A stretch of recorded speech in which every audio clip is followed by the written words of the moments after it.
Bonjour, c'est Thomas de Polyworkshop. Aujourd'hui, je vais parler d'impression 3D. Vous allez me dire, ouais, c'est pas nouveau sur la chaîne. Non, c'est pas nouveau. Mais je vais parler d'impression 3D métal. Et ça, c'est nouveau. Alors, vous le savez, effectivement, j'ai beaucoup d'impression 3D, j'ai beaucoup de machines, mais l'impression métal, c'est quelque chose qui n'est pas abordable au commun des mortels. Je vous le cache pas. Les machines sont hors de prix. Il y a des contraintes, on va dire, de production. Enfin bref, c'est quand même assez compliqué. Mais surtout, voilà, il n'y a pas vraiment de prestataire, entre guillemets, abordable. Et donc, j'ai été contacté il y a quelques semaines, mois maintenant de ça, par JLC PCB. Pour ceux qui le connaissent, c'est une société qui fait des PCB, donc des cartes, on va dire, pour des montages électroniques à la demande, qui est quand même assez connu.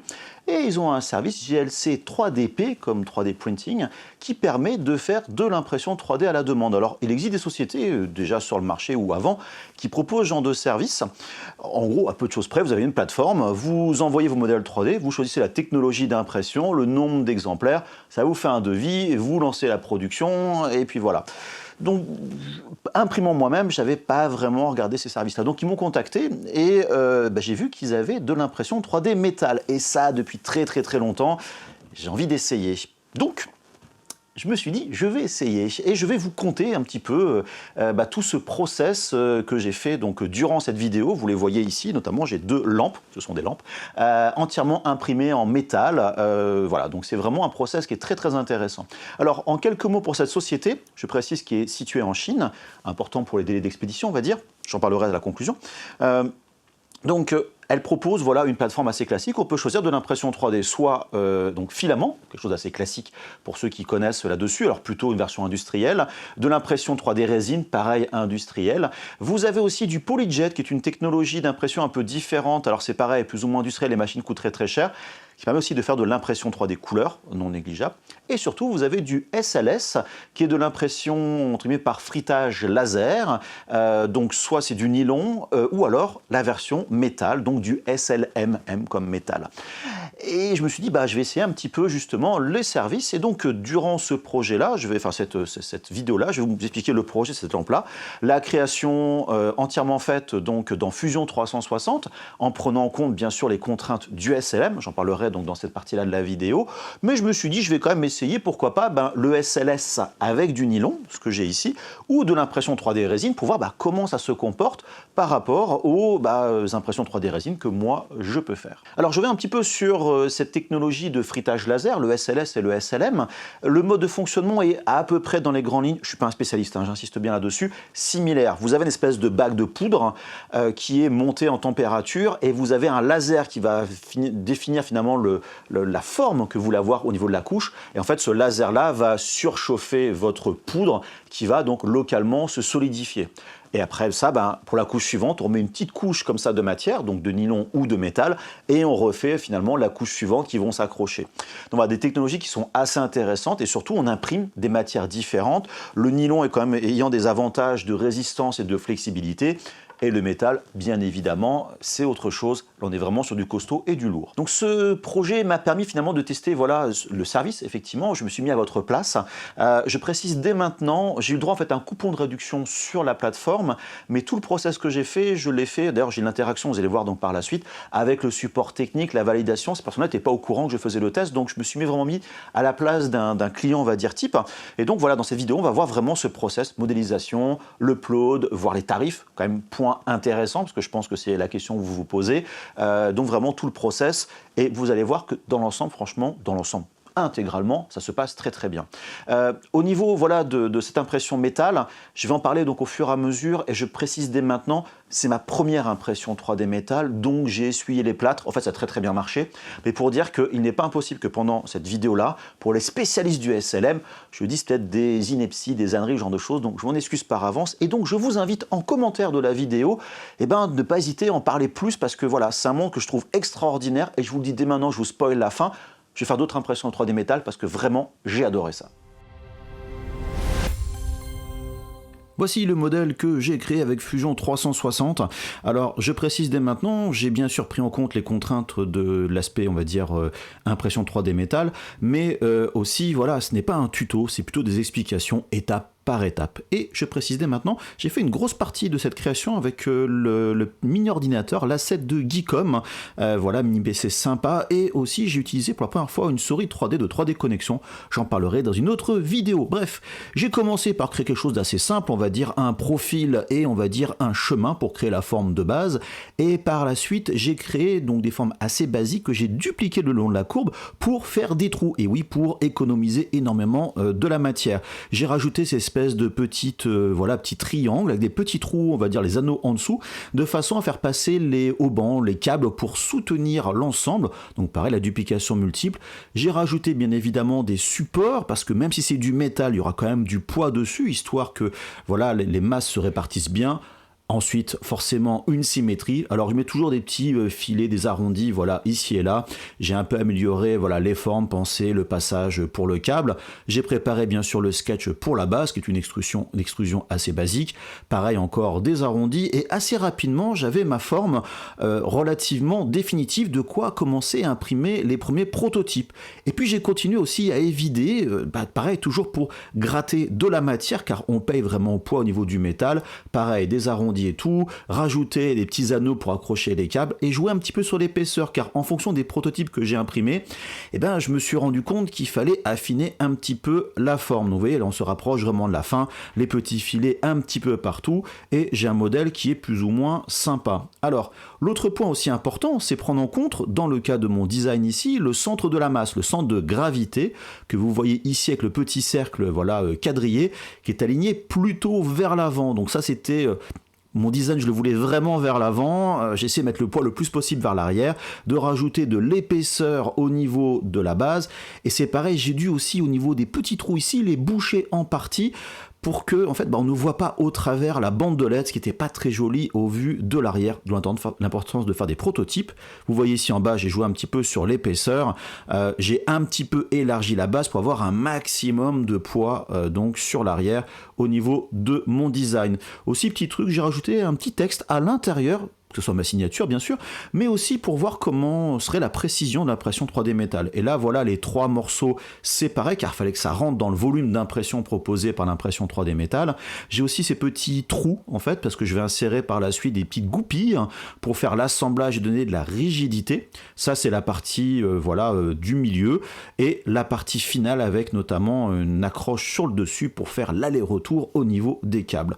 Il ne reste plus qu'à exporter le modèle, voilà simplement Save Mesh, je choisis mon STL, et puis là bon, il n'y a vraiment rien de spécial.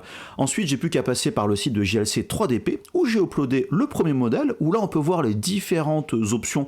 Alors pour un seul modèle, là j'ai chargé tous mes modèles, et aussi notamment les différentes variations que j'ai faites. Donc vous voyez là j'ai du métal, 47 $, 53, 57 $, car j'ai donné l'épaisseur pour mettre du poids, donc on peut directement voir comme ça le tarif, et bien sûr pour chaque option vous allez voir, là je passe sur du SLA, je suis à 3,21 $, du nylon, donc du SLM bien sûr, du FDM, du SLS. Donc vous voyez, on peut vraiment voir dynamiquement le prix, et en plus pour chaque matière, là ici au niveau de la résine, les différentes résines avec la petite explication. Donc ça vous guide vraiment dans le process. Vous avez aussi le post-process qui est un espèce de polissage que moi j'ai gardé. Bien sûr, vous pouvez enlever en fonction de vos différents besoins. Et bien sûr, il reste l'expédition. Alors là, c'est là, ça pique un petit peu. Je parlerai à la conclusion. Moi, j'ai pris le FedEx le moins cher, qui est arrivé quand même très très rapidement. Une fois que vous avez lancé le processus, voilà, vous avez toutes les étapes avec vos modèles qui ont été approuvés par un technicien, ou alors qui sont encore voilà, en étape de révision pour voir si tout est OK. Vous avez le prix pour chaque pièce. Vous voyez ici mes deux bases, 115 $ quand même. Hein, c'est quand même un montant non négligeable. C'est les plus grosses pièces. Vous voyez les pièces intermédiaires, 45 $, 39 $. Attention, c'est pour deux pièces. Et pour chaque commande, vous avez ici le détail du volume, etc. etc. Si par exemple, voilà, vous allez ici pour celui-là, l'autre modèle, les petites variations, ça paraît pas, mais j'ai quelques centimètres cubes en plus, ce qui bien sûr va jouer sur le prix. Et enfin, vous avez voilà ici pour le SLS, le nylon, des informations pareilles similaires. Donc à vous vraiment de voir ce que vous voulez, et vous pouvez tout vérifier à tout moment. Et enfin, détail non négligeable, et bien évidemment, c'est le prix. Vous voyez, je n'ai pour 226 $ pour l'ensemble, 43 $ au niveau de l'expédition, ce qui fait 270 $, donc en gros 250 € à peu de choses près pour l'opération complète. Et là, eh ben, j'ai reçu après quelques jours toutes mes impressions qui étaient plutôt très bien emballées, j'avoue. Chaque élément bien séparé, protégé du papier bulle. J'ai eu zéro casse, hein, vraiment, alors que j'ai craigné un petit peu dessus. L'impression 3D métal, là c'est l'impression 3D SLS, donc du nylon. Voilà, donc les différents morceaux toujours bien emballés. Alors là, voilà, c'était ma découverte, bien évidemment, que j'ai vraiment apprécié de faire cet unboxing très personnellement. Donc là, c'est pour la résine qui elle est encore plus protégée car elle est un peu plus fragile. Et voilà, donc là je découvre vraiment l'impression 3D métal. Ça m'a vraiment mis une claque, hein. Je ne vais pas vous dire le contraire. C'est super beau, c'est précis, c'est lourd, c'est vraiment très très lourd, mais il y a un petit côté un peu grossier, c'est-à-dire qu'il y a un micro-grain quand même dessus et on n'est pas sur la précision. Vous voyez ici en très gros plan, on voit quand même des petites marques qui restent, mais franchement quand on a l'objet entre les mains, c'est pas choquant. On est vraiment sur du très très gros plan à l'heure actuelle. Franchement ça passe très bien, mais vous n'aurez pas des surfaces ultra lisses par exemple, comme on peut l'avoir avec l'impression 3D résine. Et vous voyez le texte ici, on voit que c'est quand même pas parfait, ça manque un peu de précision. Une raison aussi, c'est que le polissage à l'intérieur n'est pas forcément très très évident, mais bon, c'est du chipotage. Sur les photos en gros plan, on voit bien d'ailleurs les couches qui apparaissent vraiment à l'extrémité sur la droite. Vous voyez ici, on voit quand même que voilà, bon, c'est vraiment du très gros plan. On voit le côté un petit peu rugueux, mais vous voyez les petites pointes pour accrocher justement les cordages. J'avais peur que ça tienne pas, ça tient bien. Par contre, vous voyez ici pas le texte, mais vraiment le dessous. On voit vraiment le côté granuleux où le polissage va relativement manquer. Mais sur les côtés, là où le polissage est facile, on a des belles surfaces. Là, au niveau du SLS, donc du nylon, l'autre technologie, c'est pareil. On a ce côté aussi granuleux. Les procédés sont très très similaires. Et là, on a aussi une très belle pièce. Et là, par contre, c'est beaucoup plus, on va dire, flexible. C'est un avantage, c'est du nylon. Et vous voyez en gros plan ici, on a bien le grain qui est vraiment très très visible. Mais franchement, c'est pas choquant justement. C'est d'un côté un petit peu sympa. J'en parlerai au niveau donc de la conclusion au niveau des pièces. Par contre, là, le dessus est un peu plus plat que prévu. Au niveau de la résine, pareil, j'étais quand même très étonné justement de la finition. Alors on peut voir, on le verra par la suite, un peu les couches d'impression, mais on voit pas en fait les marques de support. Faut vraiment les chercher. Alors il y en a bien sûr. Là on voit un petit peu les différentes couches d'impression en gros plan. On a l'impression qu'il y a un post-process quand même de peinture dessus, ce qui est assez bizarre. Mais voilà, franchement c'est très bien. Les pointes sont bien marquées, les surfaces sont vraiment propres et lisses. Mais c'est vrai que quand on est habitué à nous-mêmes de l'impression 3D résine de haute qualité, on voit qu'on a une qualité quand même un petit peu inférieur. Par contre, petit problème, c'est pas vraiment un problème, c'est que le nylon est beaucoup plus plat que notamment à la résine. C'est lié principalement au processus finalement de fabrication. Il n'y a pas de support, enfin voilà. Bref, vous avez ici les trois pièces, de gauche à droite, le SLS, la résine et le métal, et vont marquer que les courbures ne sont pas vraiment les mêmes, les métals étant le plus proche de la réalité. La résine, toutes les pièces sont bonnes, sauf une très légèrement déformée, et donc voilà, le nylon, le SLS, lui, est un peu plus déformé, mais ça, entre guillemets, je m'y attendais, la pièce n'est pas faite pour. Et maintenant on va assembler tout ça. Pour ça j'ai pris de la colle classique de type super glue, du fil métallique pour faire les petits taquets que vous voyez ici, enfin plutôt les petites goupilles que j'ai coupées simplement à la pince coupante.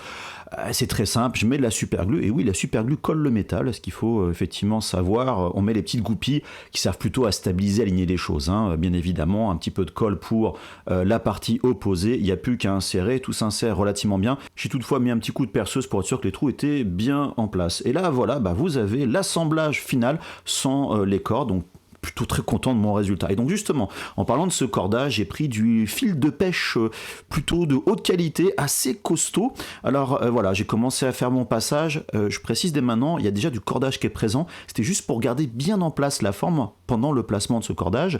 Donc vous voyez, j'utilise les différents anneaux. Je passe donc au niveau de ces montants triangulaires et les trous. Et en fait, je fais des zigzags carrément d'une partie à l'autre. Voilà, en gros, au bas, jusqu'à arriver bien sûr sur la partie haute. Donc ça prend un petit peu de temps parce qu'en plus les cordages sont en double, histoire de revenir après sur la base et donc bien sûr accrocher de chaque côté avec différents nœuds.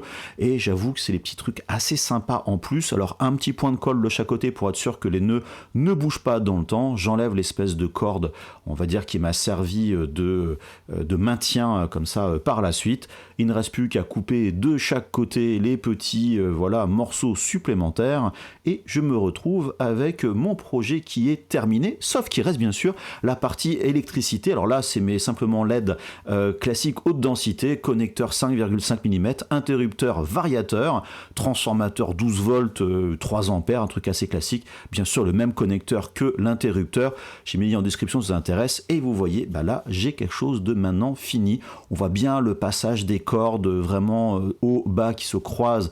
Donc, en fait, qui font l'aller-retour comme ça sur le haut. Ça passe donc voilà, accroché en dessous. Vous remarquez le câble électrique aussi qui passe dans le petit trou que j'avais fait au préalable. Les LED qui arrivent sur l'avant, qui rentrent à l'intérieur. Donc vraiment, voilà, j'essaie de penser au maximum. D'où l'intérêt de faire des prototypes. Et là, c'est réellement fini. J'ai vraiment tous les éléments. Les bandes de LED collées. Au passage, il y a donc de la colle dessus. J'ai mis la super glue en dessous. Et voilà donc le projet final. Vous avez une version avec les LED et l'autre qui est sans LED.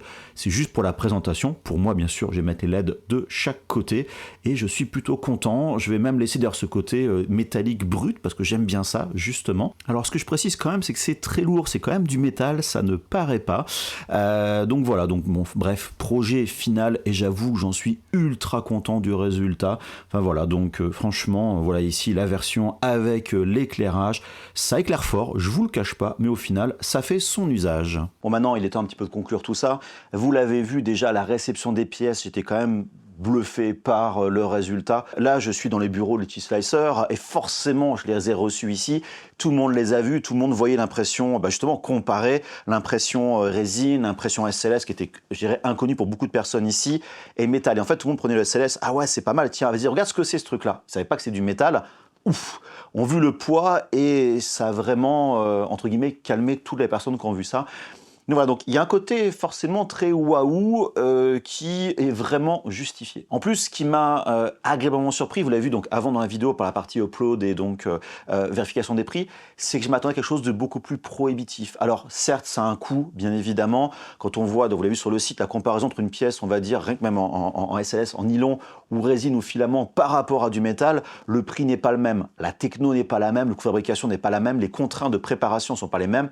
Je ne l'ai pas montré dans la vidéo, mais il y a toutes les étapes effectivement de création. Il y a enlever les supports qui sont présents par contre pour le SLM à cause du poids, il faut aussi les enlever. On est sur du métal, donc il y a quand même un post-process humain qui est quand même à prendre en compte. Donc pour dire que voilà, vous avez vu les prix, je ne les ai pas inventés, vous pouvez les vérifier vous-même, c'est finalement super abordable. Et donc ça, pour moi, ça a été vraiment l'agréable surprise. Et puis surtout, c'est que c'est hyper résistant au niveau de l'assemblage.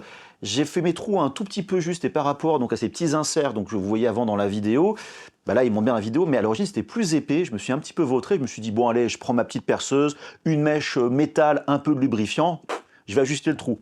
Impossible, j'ai niqué 2 mèches comme ça marchait pas. Donc pour vous dire que voilà, on est sur du vrai métal, c'est pas une espèce de poudre un peu métallisée, on est vraiment sur quelque chose d'hyper costaud.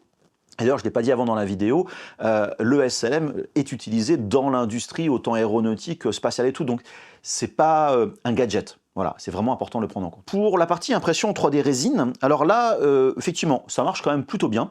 Alors pour le coup, bien évidemment, qui inclut en plus la main-d'œuvre et tout ce qui va à côté, ça marche franchement très très bien. On a un modèle qui est quand même très très propre, qui est très bien restitué.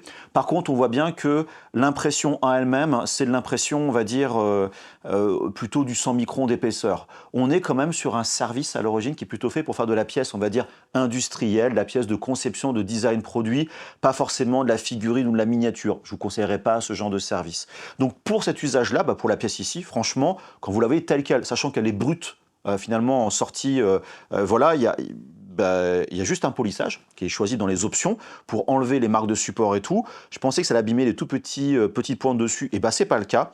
Donc forcément, ça marche bien. Et si on regarde de très très près, on peut voir effectivement les couches d'impression, ce genre de choses, mais voilà, ça marche bien. Donc vous avez une impression à faire, peut-être pas intéressant, mais vous avez, je sais pas, toute une série de modèles à faire, je sais pas, vous avez 50 impressions, 100 impressions à faire, ça vaut peut-être le coup de vous poser la question justement pour de la petite à moyenne série. Sinon, vous l'avez peut-être vu dans le début de la vidéo, au niveau de l'impression 3D résine, on n'est pas sur un process d'impression 3D classique connu par notamment beaucoup d'entre vous.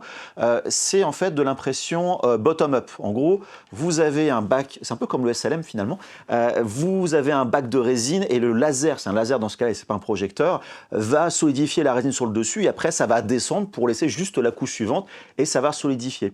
C'est un process qui est vraiment différent, qui marche bien pour des trucs plus ou moins industriels parce que c'est assez crade à utiliser honnêtement, mais ça permet d'avoir aussi moins de support, on a moins la gestion du poids, il n'y a pas le peeling, donc moins de force. Donc ça s'y prête relativement bien. Et donc j'avoue que c'est un très bon usage qui a été fait de la technologie par donc, cette société. Pour la partie nylon, pareil, rien à dire. Je m'attends à un truc plus grossier, parce qu'il faut savoir, vous ne le voyez pas forcément très bien sur la vidéo, je ne sais pas comment est la compression, mais quand je le montrais tout à l'heure au niveau des pièces, c'est qu'il y a un côté très granuleux. C'est comme de la poudre qui est quand même agglomérée, mais qui est hyper résistante. Mais en fait, je trouve que ça donne un petit cachet assez sympathique, vraiment modèle. Donc si vous voulez modèle vraiment lisse, c'est pas terrible, mais franchement, c'est très très bien. C'est trop flexible par rapport au design de cette lampe-là. C'est pour ça qu'il y a l'espèce de haut banc à côté. Ça permet en fait de jouer sur la rigidité et de stabiliser. Mais l'intérêt, c'est que voilà, ça va plutôt très bien résister dans le temps. C'est assez mécanique. Alors, c'est pas mon cas, mais par exemple, j'aurais des châssis de drone à faire ou des choses comme ça. Eh ben, je me poserais peut-être bien la question, du fibre de carbone, c'est bien, mais le nylon, alors peut-être un peu trop flexible, mais ça donne justement une certaine souplesse qui peut être intéressant pour certains usages. Je ne suis pas le client de ce genre de technologie, mais j'aurais des pièces justement un peu mécaniques, de résistance et tout. Pareil, je me poserais bien la question, sachant que, comme la résine, vous l'avez vu, le prix est vraiment ridicule, ce qui permet de faire des séries, des pièces, de tenter des choses éventuellement un peu plus grandes, que vous ne ferez pas forcément avec de la résine qui est plus cassante. Là, on a vraiment ce côté rigide, flexible, mais en étant très résistant en même temps. Donc là-dessus, pareil, je suis hyper content du résultat. Franchement, c'est super top. Donc maintenant, il est quand même temps de parler un petit peu du prix. Alors, j'en ai parlé il y a quelques instants. Là, voilà, pour les pièces, c'était pas forcément très cher, mais prenons l'ensemble. Donc, j'ai fait imprimer donc les deux lampes en métal, qui est le gros quand même de la dépense, et donc l'équivalent, un en SLS, donc nylon, et un en impression 3D résine, la résine qui est proposée de base. Donc, au total, j'ai 4 impressions 3D qui sont pas forcément très très lourdes, pas forcément très grandes. On paye quand même relativement au poids, pas forcément en volume. Très lourd par contre pour le métal, et j'en ai pour 260 $, à quelques poussières près.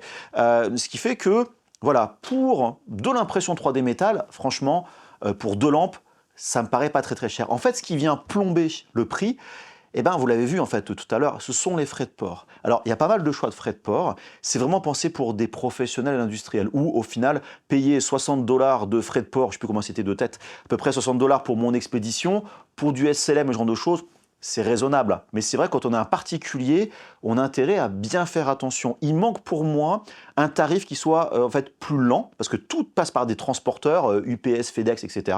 Moi, je suis passé par FedEx, j'ai pris le moins cher, je ne vous le cache pas. Le moins cher, ça arrive en 3 jours. Je serais mis une semaine de plus, c'était pas forcément très grave dans mon besoin. Après, voilà, c'est un petit peu dommage parce qu'en tant que particulier, ça peut nous dire cette pièce-là, elle est relativement cool. En SLM, c'est pas très cher, mais je me tape finalement le double du prix à cause des frais de port qui vont être le double de la pièce. Donc voilà, ça c'est pour moi en fait le seul point faible du système. Alors j'ai un peu discuté avec eux par rapport à ça. Bon, c'est comme pour tout. L'avantage d'entreprises qui sont situées en Chine, ils sont là pour faire du business et donc il y a moyen de s'arranger. Alors faites une petite impression à 5 €, ils vont pas se débrouiller. Mais vous voulez faire des grosses impressions, des grosses quantités, voilà, il y a quand même moyen de les contacter et voir avec eux s'il n'y a pas une solution plus classique, comme vous achetez vos produits sur AliExpress par exemple, qui mettent une semaine, 10 jours à venir. Voilà, et des solutions. Donc, il ne faut pas hésiter à contacter avec eux. Et ça, justement, c'est un point que je précise en dehors du prix. Bien sûr, j'ai un contact avec quelqu'un qui s'occupe du marketing par rapport à cette opération-là, mais j'ai vraiment apprécié les échanges que j'ai eus avec le technicien qui m'accompagnait tout le long. Voilà, que j'ai contacté moi de mon côté. En fait, c'est vraiment un système automatisé. Les réponses ont toujours été très rapides, souvent dans les 6 heures. En gros, ils travaillent quasiment 24/24, faut dire ce qui est, mais j'ai toujours la même personne par rapport à ça. Il y a vraiment le suivi de vous envoyer pour vous dire voilà, la pièce que vous avez faite dans cette matière-là, il y a un problème là, etc. Voulez-vous changer la pièce ou alors voulez-vous valider, prendre le risque? Dans le cas, moi, du SLM, j'avais au niveau des petits taquets, des petites zones de fragilité. J'ai accepté le risque mécanique là-dessus, j'ai validé. Mais il y a vraiment cet accompagnement-là. Alors attention toutefois, cet accompagnement se fait en anglais, c'est pas en français. Alors peut-être qu'en français ils vont traduire, mais bon, essayez l'anglais. Donc si vous êtes vraiment anglophobe, ça peut peut-être poser problème. Mais mis à part ça, j'ai vraiment apprécié l'accompagnement réactif, vous dire bah là il y a des problèmes, pas des problèmes, là ça passe pas, etc. Et c'est pareil pour la production, vous avez votre page produit, de votre commande, va indiquer pour chaque élément où en est la phase de production, quelle est l'étape, par exemple l'impression 3D, le post-process, le polissage, le dépoudrage, etc. Et donc l'expédition. Donc voilà, le process, c'est ça que j'ai vraiment apprécié. De un, j'ai trouvé ça franchement pas cher pour le service proposé et la qualité des impressions que j'ai eues. Et en même temps, le service est allé jusqu'au bout avec un support technique, qui est, pardon, support technique qui est là pour la commande. Et en plus, alors moi, je n'ai pas eu le problème, mais s'il y a un problème de défaut ou quoi que ce soit, on peut rentrer en contact avec eux et dire bah, cette pièce-là que j'ai reçue, il y a un défaut dessus. Alors, je n'ai pas testé effectivement comment ça se passe par la suite, mais j'ai trouvé le service assez arrangeant, j'avoue. Maintenant vient la question peut-être cruciale, est-ce que ça vaut le coup d'acheter une imprimante 3D quand on est agent de service, ou alors est-ce que ça vaut le coup de garder mon imprimante 3D ou d'en racheter une nouvelle, sachant que bah, ça coûte pas cher et, comme le dit Thomas, ça marche plutôt bien. Donc comme je vous le disais, vous voulez faire de la miniature, de la figurine, ce genre de choses, gardez votre imprimante, il n'y a pas de mystère. Vous voulez faire effectivement de l'impression 3D métal ou d'autres matières comme du SLS ou du multijet par exemple, des machines qui ne sont pas abordables, là, effectivement, ça vaut sérieusement le coup. Pourquoi il faut garder une imprimante 3D? Parce que, vous voyez, ces projets-là, que vous voyez ici, vous avez vu la vidéo, c'est YouTube, c'est cool, on montre les meilleurs machins, etc. Mais j'en ai fait des prototypes. Cette lampe-là, ici, c'est le premier vrai prototype. J'y touche pas, parce que si j'y touche, elle tombe en avant. Alors, je savais volontairement, j'en ai parlé dans la vidéo, du centre de gravité, mais voilà, c'est difficile d'anticiper dans la vraie vie. Et puis finalement, est-ce que c'est la bonne taille? Où je me suis rendu compte que les LED qui sont trop basses ici, quand on est la lampe sur le côté, on se les prend dans la figure, c'est pas agréable. C'est pour ça qu'elles sont un peu plus hautes ici pour être plus cachées. Donc vous allez devoir dans votre design faire des itérations de votre modèle. Et bien là, si vous devez à chaque fois faire votre modèle, envoyer en Chine, alors bon ça c'est rapide, mais que la pièce soit validée, imprimée, revenir et tout, ça va prendre beaucoup plus de temps. Et bien évidemment, rien qu'à cause des frais de port, ça va vous coûter une blinde. Donc pour moi, l'imprimante 3D est vraiment utile et voire obligatoire quand vous êtes designer pour faire la phase de conception, recherche, R&D de votre design.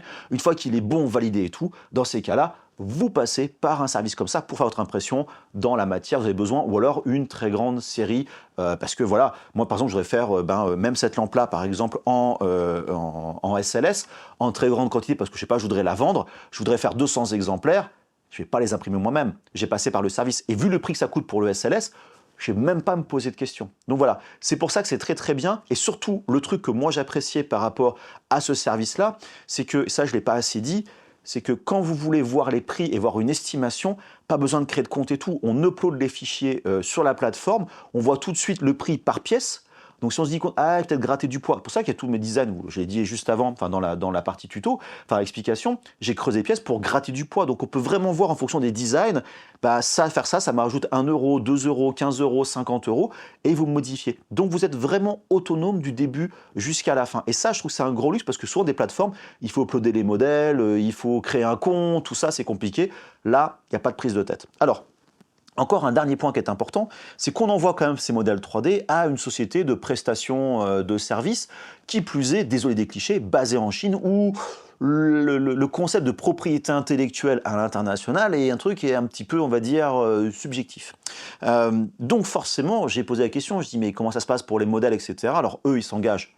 Bon, ça reste un papier, on va dire, mais justement, ils respectent la propriété intellectuelle, les objets sont utilisés que dans le cadre de l'impression 3D. Enfin, voilà, donc bon, c'est un principe de confiance. Si un jour je vois une lampe à moi arriver à droite, à gauche, je vais savoir d'où ça vient. Mais pour dire que voilà, a priori, je ne peux pas le vérifier, eux, ils s'engagent. Et d'ailleurs, dans les conditions générales de vente, j'ai vérifié avant de passer, même de répondre à leur demande, j'ai vérifié tout ça, et c'est marqué noir sur blanc. Donc, entre guillemets, la société s'engage en elle-même. Donc, voilà, donc bref, pour dire que j'ai un tableau plutôt idyllique de cette société qui m'a proposé un service où j'en suis vraiment hyper content. Je sais que je vais revenir dessus. Alors Jonathan n'est pas là pour en parler, mais il s'est dit pour des pièces pour ma Voron, ce serait peut-être intéressant. Il y a le problème des frais de port, bien sûr, qui va, dans son cas, lui, va rentrer en cause parce que ça va plomber, on va dire, le budget.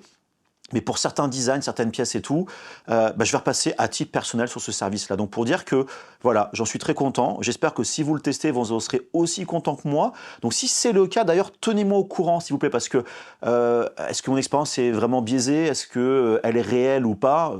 Voilà, à vous de me croire, on va dire. Mais justement, vous passez par ces services-là, dites-moi ce que vous en pensez. Vous imprimez en métal, dites-moi ce que vous en pensez aussi à côté. Est-ce que vous avez des difficultés? Est-ce que ça marche bien? Est-ce que pour des usages, on va dire des contraintes plus physiques, ça a bien marché? Parce que moi, c'est une lampe, c'est de la déco finalement. Elle va rester comme ça. La seule chose que je sais que je vais voir dans le temps, c'est comment ça va chauffer. Parce que bien sûr, quand elle reste allumée longtemps, on sent quand même la chaleur. Mais bref, faites-moi vos retours là-dessus parce que j'ai vraiment envie d'apprendre plus par rapport à ça. Et surtout, j'ai envie de, comme je disais, je l'ai répété, je le répète, imprimer beaucoup plus avec cette technologie-là. Donc voilà dans l'ensemble. Donc n'hésitez pas à me faire donc voilà vos retours. N'hésitez pas aussi à me poser des questions sur Discord. Je vais sûrement plus en parler, notamment sur TikTok et sur Instagram. Je l'ai déjà dit dans pas mal de vidéos. Je poste beaucoup plus de choses sur TikTok et Instagram, y compris les futurs projets. Donc voilà, n'hésitez pas. Je me tâte à mettre le design de ce modèle-là, voilà, disponible auprès de tout le monde.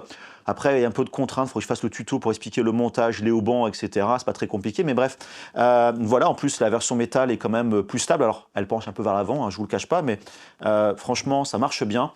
Et si vous pouvez avoir le même kiff que moi, ce serait franchement le top. Donc voilà. En tout cas, n'hésitez pas à me suivre comme d'habitude sur les réseaux sociaux. Je parlais de TikTok et d'Instagram il y a quelques instants. Discord et tout. Et puis surtout, soyez créatifs, c'est plus important. Éclatez-vous, tentez ce genre de choses. Lancez-vous dans des projets. Franchement, c'est le kiff absolu. Et en tout cas, je fais des gros bisous. Je vous dis à très bientôt. Allez, bye bye.